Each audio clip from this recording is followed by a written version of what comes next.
Hello everyone, welcome back to my YouTube channel Sai Khushi creations. भगवान शिव का रुद्र अभिषेक बहुत ही अहम महत्व रखता है भगवान शिव की पूजा में। भगवान शिव को एक लोटा जल से भी प्रसन्न किया जा सकता है और आप उनका रुद्र अभिषेक भी कर सकते हैं। रुद्र अभिषेक घर पर किस प्रकार से करें, ये आज की वीडियो में मैं आपको बताने वाली हूँ। वैसे तो रुद्र अभिषेक की बहुत बड़ी विधि होती है और पंडित तथा ब्राह्मण को बुलाकर ही ये पूजा करी जाती है, पर आज के वीडियो में मैं आपको ये दिखाऊंगी कि सावन में या शिव जी के किसी भी त्योहार पर अथवा किसी भी सोमवार पर आप भगवान शिव का घर पर भी आसानी से किस तरीके से रुद्राभिषेक कर सकते हैं। तो चलिए सबसे पहले सामग्री देखते हैं।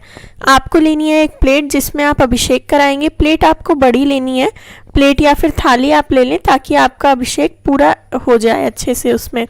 फिर आपको अक्षत लेने हैं, कुमकुम, चंदन, एक बेलपत्र लेंगे, साफ जल लेंगे। आप इसकी जगह गंगा जल भी ले सकते हैं या किसी पवित्र नदी जल का जल ले सकते हैं। फिर आपको कच्चा दूध लेना है। उसके बाद आपको लेनी है शक्कर यानी चीनी लेनी है आपको, और उसी के साथ साथ दही लेनी है। तो आप अगर ज़्यादा कुछ भी नहीं ले पाए तो पंचामृत की सामग्री तो ज़रूर से लें, जो है दूध, दही, जल, शक्कर, शहद और घी। ये मैंने घी लिया है इस कटोरी में। उसके बाद यहाँ पर गुलाब जल लिया है। तो गुलाब जल आपको जो मार्केट में आता है वो गुलाब जल भी ले सकते हैं या फिर घर पर बनाया हुआ गुलाब जल भी ले सकते हैं। उसके बाद लेंगे इत्र जल। तो ये जो सादा जल होता है उसमें मैंने 1-2 बूंद इत्र की मिलाई है। आप इसी के साथ साथ केसर का जल भी ले सकते हैं। अब इसके बाद ये भस्म का पानी है। पानी में आप सादे जल में थोड़ी सी भस्म मिलाएं और ये चंदन का पानी है। सादे जल में थोड़ा सा चंदन मिलाएं और उसी के साथ साथ आपको कोई भी फल का रस लेना है। फल के रस में आप बेल का मैंने रस लिया है यहाँ, बेल फल का, क्योंकि बेल भगवान शिव को अति प्रिय है तो इसलिए मैंने बेल का रस लिया है। आप आम या जो भी संतरा, जो भी फल लेना चाहें उसका रस ले सकते हैं। साथ ही साथ गन्ने का रस भी आप ले सकते हैं अगर आपको मिल जाए तो। अब सबसे पहले आपको क्या करना है, अपनी जो थाली है उसमें स्वस्तिक बनाना है। तो थाली में चंदन की सहायता से और कुमकुम की सहायता से स्वस्तिक बनाएंगे, क्योंकि पूजा का बर्तन खाली उपयोग में नहीं लेते हैं। तो आपको चंदन से पूरी थाली में स्वस्तिक बना लेना है और थाली को आपको चारों तरफ टीका भी लगा देना है। अब इसके साथ साथ पूजा करते वक्त आप शिव तांडव स्तोत्रम, महामृत्युंजय मंत्र, रुद्राष्टक, इनमें से कोई भी मंत्र का जाप कर सकते हैं या फिर आप सिर्फ ओम नमः शिवाय भी बोल सकते हैं। आप फ़ोन में या फिर ऑडियो चलाकर भी, आप मतलब म्यूज़िक चलाकर, ऑनलाइन चलाकर भी मंत्र चला सकते हैं और उसके बाद रुद्राभिषेक कर सकते हैं। सभी परिवार वाले मिलकर ये पूजा करें। सभी परिवार वाले एक साथ भी भगवान शिव का अभिषेक कर सकते हैं।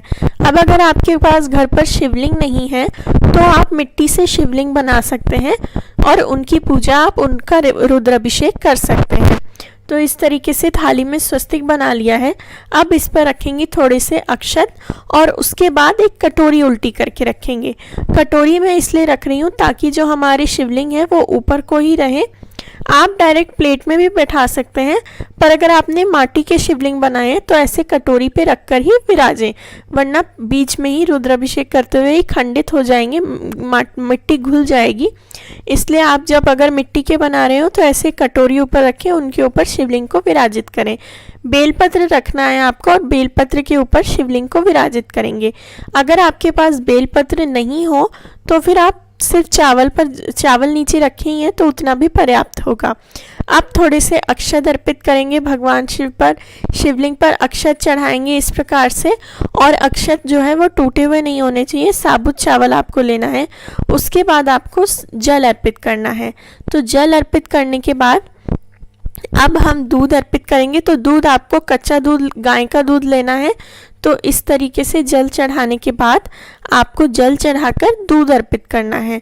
तो इस तरीके से सब परिवार वाले एक एक कर या एक साथ अर्पित कर सकते हैं।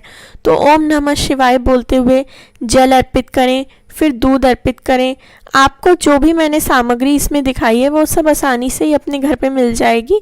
आप सावन के सोमवार पे, अगर 16 सोमवार के व्रत है तो उस दौरान या फिर किसी भी भगवान शिव की पूजा के दौरान महाशिवरात्रि के टाइम पर भगवान का इस प्रकार से अभिषेक कर सकते हैं।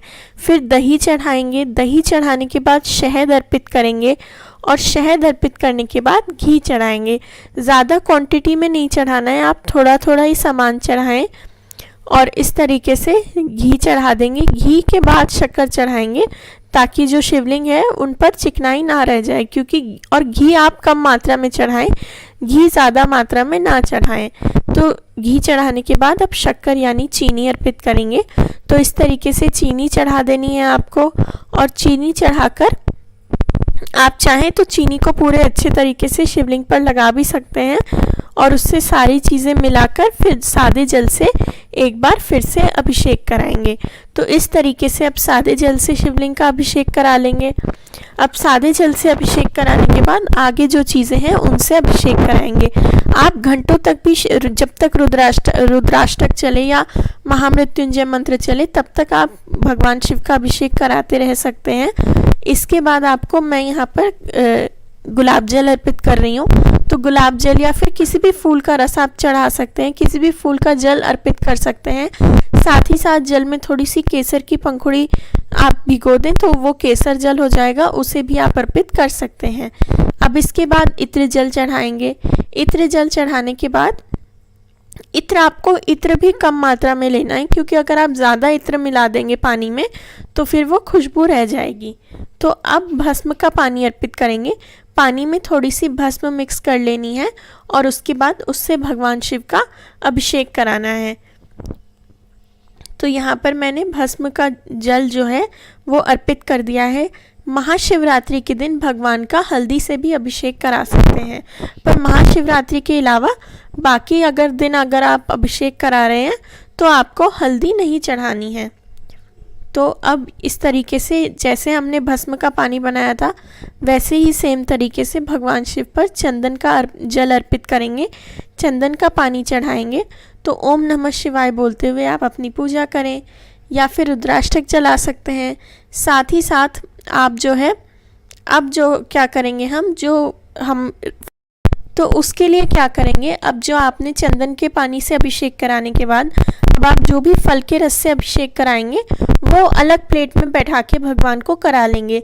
उससे क्या होगा, जो फल का रस है वो वेस्ट नहीं होगा, क्योंकि ये जो नीचे का जल है वो हम पौधों में ही डालेंगे। तो उससे अच्छा जो फलों का रस होगा वो आप सभी घर वाले प्रसाद रूप में ग्रहण कर सकते हैं या बांट सकते हैं। तो इस तरीके से भगवान को अलग प्लेट में विराजित करके हम लोग अलग से फल के रस से अभिषेक कराएंगे। तो इस तरीके से मैं यहाँ पर बेल के रस का उपयोग कर रही हूँ। बेल का शरबत लिया है मैंने। आप जो है कोई भी फल का रस ले सकते हैं, संतरे का, गन्ने का, आप आम रस ले सकते हैं, जो भी लेना चाहें वो आप ले सकते हैं। तो इस तरीके से आपको जो है भगवान शिव का अभिषेक का अब इसके बाद आपको लास्ट में सादे जल से भगवान का अभिषेक कराकर पुष्पांजलि अर्पित करनी है, यानी पुष्प स्नान कराना है। तो भगवान शिव पर अच्छे से आप सारा फलों का रस चढ़ाएं। आप तरह तरह के फलों का रस भी चढ़ा सकते हैं, अंगूरों का रस, डायरेक्ट फल से भी अभिषेक आप करा सकते हैं, जैसे अंगूरों से अभिषेक करा सकते हैं, आप चेरी ले सकते हैं, जो लेना चाहें ले सकते हैं। फिर लास्ट में अच्छे से सादे जल से अभिषेक कराकर आपको पुष्प अर्पित करने हैं, फूल अर्पित करने हैं और भगवान का पुष्प स्नान कराना है।